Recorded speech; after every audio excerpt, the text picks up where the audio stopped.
Okay, so what I want to present now is several examples of linear transformations. That's the topic we're discussing. And these are all going to be examples of a geometric nature. In fact, it's a broad topic, and examples are abundant in various places, but we didn't do much geometry in this course. And the relation between algebra and geometry is vast, but just a touch. We're just touching. Okay, so here's example number 1. Let's take T from R3 to R3. For us, R3 was just a vector space so far, right? It was 3 tuples or triplets, x, y, z, right? But we know that R3 is in fact something that we can think of geometrically, right? It's the space where we all live. We usually draw it in a like this. So this is the x-axis, the y-axis, and the z-axis. And we're thinking of 3-dimensional space. This is the coordinate system. What you should imagine is the corner of a room. Okay, so this x-axis is not going diagonally down here. In fact, it's coming at you like this. Okay, but just because of the perspective, because I'm drawing it a 3-dimensional object on a 2-dimensional board, it looks like this.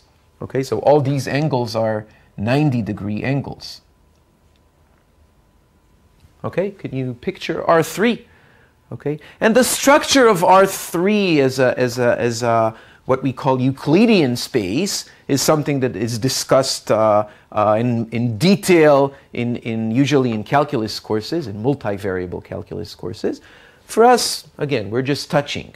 So we're going to take a transformation from R3 to R3 that does the following. So I have to tell you what it does to x, y, z. That's a point in 3-dimensional space. And what it's going to do is send it to x, y, 0. Okay?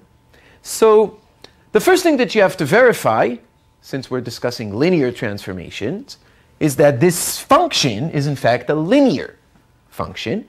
And we know how to do that, right? We have to take two guys, x1, y1, z1, and x2, y2, z2, and show that their sum is transferred to the sum of the t's, right? So that t of one plus t of the other is the same as t of the sum, okay? And you have to show that if you multiply this vector by a scalar, you can pull that scalar out, right? So those are standard things to show, and you know how to do it already, and you can, it's good practice, do it, okay? So this is a linear transformation. Verify that t is linear. Very straightforward. But let's understand what it does. Okay, so this is, my claim is that this is something of a geometric nature. So what does it do? It takes a point, any point, x, y, z. It's defined on all of R3, right? So take any point here, x, y, z. And it sends it to x, y, but then it forces z to be 0. Okay? So there's a word for that. A transformation like this is called a projection. Okay? It projects the point x, y, z onto the xy plane. Do you see that? Can you picture the geometry? So it takes any point x, y, z here in 3-dimensional space. I can draw it here, but then you might think that it's in the y, z plane. But it's not. In fact, it's sticking out. Okay? And it projects it down to here. And this is a point in the xy plane. So maybe I would do this and this. So this is x, y, 0. Whereas this was some general x, y, z. It had a z component. Okay, clear? So this is called a projection. T is called a projection. We already know several other notions. We know the notion of the kernel, the notion of the image. Let's check what those are for this transformation. So what is the kernel of T? So recall that the kernel is all the guys that are sent to 0. Okay? All the guys that the t sends to 0. So what xyz's are sent to 0 in R3? Right, 0, 0, 0 is the 0 in R3. But what does xyz have to be in order for it to be sent to 0? It's not only 0, 0, 0. 0, 0, z. No row. Right? Okay. So any guy here that's of the form 0, 0, and z can be anything will be sent to 0, 0, 0. Do you see that? So the kernel is all the vectors of the form 0, 0, z, where z is in R. Do you agree? Okay. So what it means is, if its x component and y component are 0, right, that means that it lives on the z-axis, right? The x is 0, the y is 0. It can only have a z component, a non-zero z component. So it lives on the z-axis. And then when you project it to the xy plane, it's going to land precisely on the origin, on 0, 0, 0. Do you agree? What's the dimension of the kernel? 1. It's a one-dimensional subspace, right? Okay. What is the image of this transformation? The xy axis. So Not the xy axis, the xy plane. Okay, so it's all the guys of the form x, y, 0. X and y in R. So anyone who was originally on the xy plane is any point on the xy plane can be obtained as the projection of some point living above it, right? Of all the points living above it or below it. Okay? So what's the dimension of the image? 2. And you can see again that the dimension of the kernel plus the dimension of the image sum up to the dimensional of the source space, I'm missing a word. The domain. Good? Okay, so let's just mention that this is the z-axis and this is the xy plane. Good? Okay, so this is one example. Let's do another example. Let's take again t from R3 to R3 that sends xyz to minus x, y, z. So what's the first thing that we have to do? Right, verify that it's indeed a linear transformation. So verify that t is linear. Now what does t do? So let's again try to understand the geometric picture behind this. So we're taking a general point x, y, z. Let's say this point. Let's make the drawing. I'm going to take some colors. It might be a bit more confusing here. So here's a point x, y, z. Let's say it lives... let's even think of the point in the xy plane. It'll make the picture easier. Okay? So think of a point here.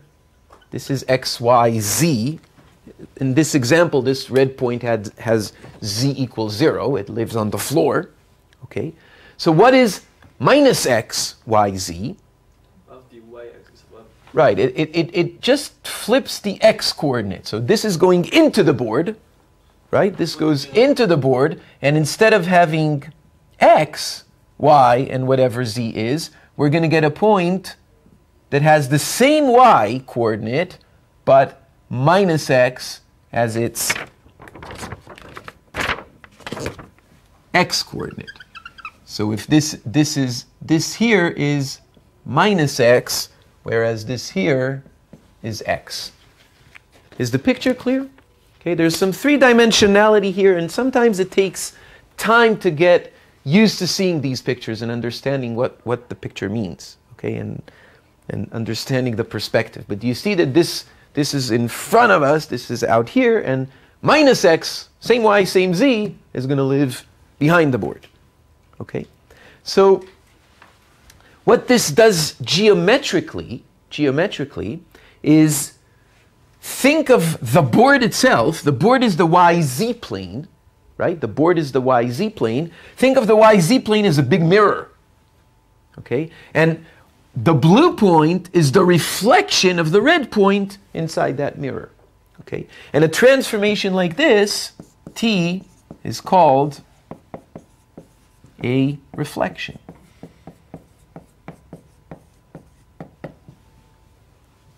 Good? Okay? So, of course, there could be many reflections. This is a reflection with respect to the YZ plane. Okay? So, in this case, T reflects with respect to the YZ plane.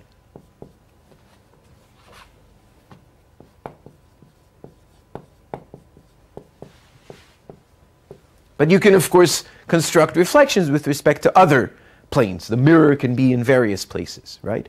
By the way, the previous example, the projection, was a projection on the xy plane, but you can project onto different things, right? And think how to construct projections onto other planes or subspaces in general. Okay? Okay, what's the... Everybody good? Okay, so what's the kernel of T? What are all the... 0, 0, 0. Right. The only point whose mirror image is the origin itself, right? So no other point is going to have its mirror image precisely the origin. So the kernel is in this case is only the origin. It's a trivial kernel. Okay. What is the image? What are all the points that are a reflection of something? Everything, right? Every point is a reflection of its mirror image. Do you agree? Dimensions. The dimension of the kernel? 0. The dimension of the image? 3. There's some 3, which is the dimension of the domain space. Okay, good? Okay, one more example. Example number 3. Let's take T. This time it's going to be a map from R2 to R2. Okay, so it's only 2-dimensional. And what it's going to do is the following. T of xy is going to be x times cosine of theta minus y times sine of theta. That's the x part, and the y part is going to be x sine theta plus y cosine theta, where theta is an angle, some given angle. Is some, let's write it like this. Theta is some fixed angle between 0 and 2 pi. Okay? So it may, if you haven't seen this before, it may be not obvious what this thing does. Okay? The other ones were pretty straightforward. You would think about them exactly for a minute and you would decipher them. You would understand what they do. Here it may take a bit of thinking. In particular, it's not completely obvious a priori that this is a linear transformation. Okay? So the first thing I want to observe, I'm going to tell you what this does, but before that, good, but shh. Before that, I want to show you that this indeed is a linear transformation. So I can rewrite this in the following way. I'm going to write it as cosine theta minus sine theta, cosine theta. This is a 2-by-2 matrix multiplied by xy. Do you agree that this gives precisely this? X cosine theta minus y sine theta. That's the first component. And x sine theta plus y cosine theta is the second component. Do you agree? So now this transformation, which was just given in terms of what it does to a general vector in R2, now it's given as a matrix times the vector. And we already know, we proved it last time, that when a linear transformation is given by a multiplication by a fixed matrix, then it is a linear transformation. We showed it in general, that when T of V is defined by some A times V, then it's a linear transformation. Remember that? So this is linear. T is given as T of V equals A times V, and is therefore linear. We proved it. Good? So that's the first thing. It's a linear transformation. Now let's figure out what it does. Okay?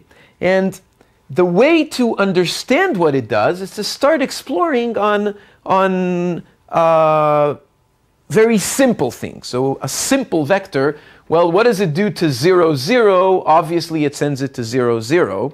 So that doesn't give us too much indication, right? In fact, we knew that even before I checked it here, because we know that any linear transformation sends 0 to 0, right?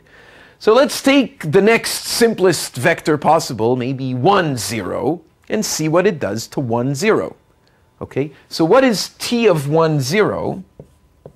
I'm just trying to understand what this transformation does. Okay, without peeking at my paper, because I know what it does. So what is T of 1, 0? T of 1, 0, when x is 1 and y is 0, is just cosine theta sine theta. Do you agree? So this is just cosine theta sine theta. That's what T does to 1, 0. And let's understand this geometrically. Now we only have the xy plane, right? It's no longer three-dimensional, it's two-dimensional. We took, so we're used to drawing this with x here and y here, right? We took the vector 1, 0, the vector 1, 0, or the point 1, 0 is here, right? You can think of it as a vector, as an arrow. This is how we usually denote vectors in physics, for example, right? We mentioned this when we talked about complex numbers, remember? Okay, so this is 1, 0. And what does T do to this vector? It sends it to cosine theta sine theta. Cosine theta sine theta is a point on the unit circle that has angle theta with respect to the positive x-axis, right? We know that too, because we know polar representation of complex numbers. Remember that stuff? So it's, of course, deeply related, right? R2 is a different way of thinking of the complex plane. Geometrically, they share some features, right? So cosine theta sine theta is this point here where this angle is precisely theta. So this is cosine theta sine theta. Right? This red is dying out on me. Do you agree? So what does this linear transformation do, at least to 1, 0? It rotates it by the angle theta, by the given angle theta. Do you see that? And now you can start taking other vectors. For example, take 0, 1 and see what it does to it. 0, 1 sits up here, and you're going to see that it sends it to what? To minus sine theta cosine theta, which is precisely rotating it by theta counterclockwise. Okay? And in general, this you can formulate a more precise proof of this geometrically, but in general, T rotates by theta counterclockwise.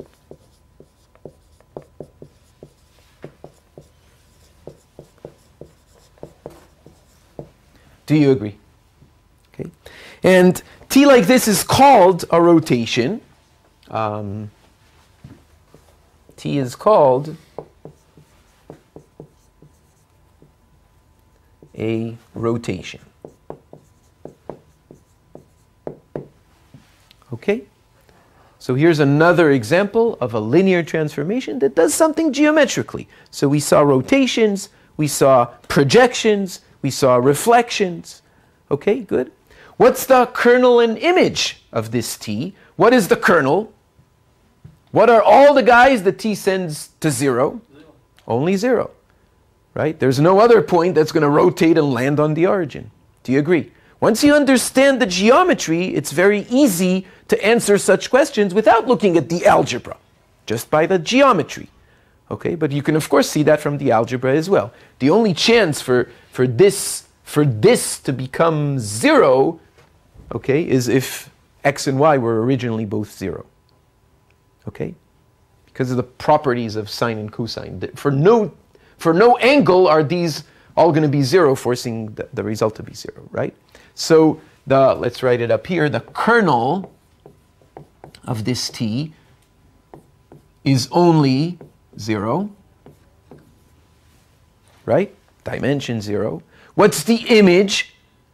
What are all the points that can be obtained as rotating something? R2. The image of T is R2. Do you agree? Okay? Okay, so these were the examples that I wanted to present. I think it's important to see some geometric examples as well. There are more, of course. But I want to emphasize something that showed up in all these examples, and we're going to see later that this is a general phenomenon. In all of these examples, what you get, the image, when you write it down as a formula, each component of T of V is a linear combination of the components of V. Do you see that? So here V is xy, and each component in T of V is x times something minus y times something, a linear combination of x and y. Same for the second component. It's a linear combination of x and y. Theta is fixed. Sine theta and cosine theta are scalars. Do you agree? Let's go back to the previous example. Each component in T of V is a linear combination of x and y. X, y, and z. Minus x, y, z. Right? In all these examples, they're not too complicated, right? We didn't have x minus 5z plus 13z, but that could also happen, but they're always of this form, okay? Likewise, in this example, each component here is a linear combination of the components here on this board. Each component in T of V is a linear combination of the components of V, okay? And we're going to have a theorem, not in this clip, but a bit later on, that says that a linear transformation is always of that form. Okay, we mentioned it previously, we're mentioning it again now, and we're going to have it as a theorem. A linear transformation, a linear map, always satisfies that the components of T of V are linear combinations of the components of V. Okay, so let's just write that down. Note that if T is a linear map, then every component, every entry of T of V is a linear combination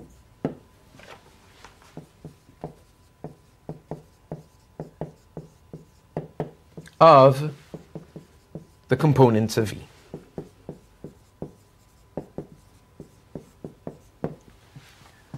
Okay, so this characterizes linear transformations. It's an if and only if statement, and it's going to be a theorem. What we showed is just exhibiting it in examples. That's not a proof, of course. Okay, but this is going to be a theorem. To become, or let's write,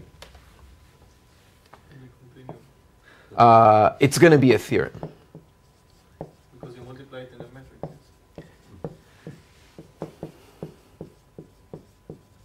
How's my formal English? It's gonna be a theorem. But is there a... Yeah? Yeah.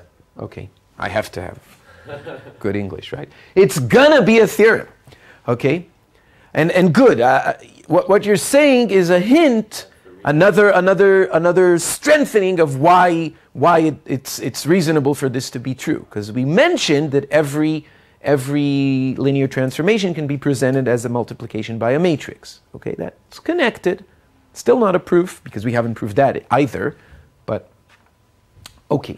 So, we have a better feeling for what linear transformations are. We know a bit more about kernels and images. What we want to do now is take, again, a little step into the abstract and prove some theorems about kernels and images. And so this was very hands-on. This was very in the realm of examples. Now we're going to do a bit of theory, but that's going to be in the next clip.